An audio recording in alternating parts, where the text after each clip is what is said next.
In the land of Uz, there lived a man named Job, a man of great wealth, integrity, and unwavering faith. He owned vast herds of livestock, countless servants, and a family that brought him joy. More importantly, Job was righteous in the eyes of God, always fearing him and turning away from evil. One day, in the heavenly realms, the angels gathered before the Lord, and among them came Satan, the accuser. God, where have you come from? Satan, from roaming the earth, going back and forth upon it. God, have you considered my servant Job? There is no one like him, blameless and upright, fearing God and shunning evil. Satan, scoffing, does Job fear God for nothing? You have blessed him with wealth and security. But stretch out your hand and take it all away, and surely he will curse you to your face. And so, God allowed Satan to test Job, stripping him of his riches, his servants, and, worst of all, his beloved children, who perished when a great wind collapsed the house they were in. Upon hearing the news, Job fell to the ground in grief. But instead of cursing God, he worshipped, saying, Job, the Lord gave, and the Lord has taken away. Blessed be the name of the Lord.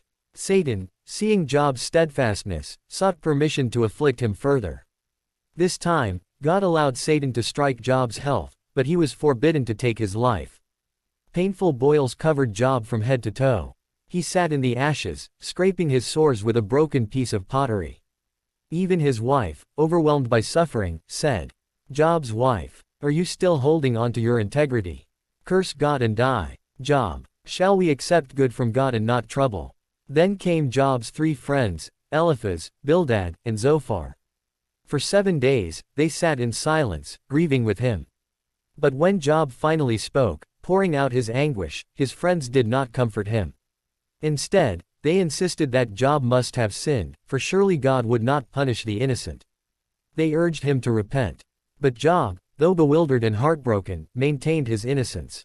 He longed for an audience with God, to plead his case and understand why he suffered.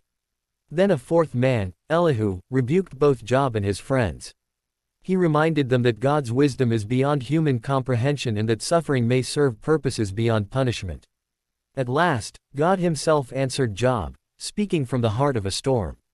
God, who is this that darkens my counsel with words without knowledge? Where were you when I laid the earth's foundations? Tell me, if you understand.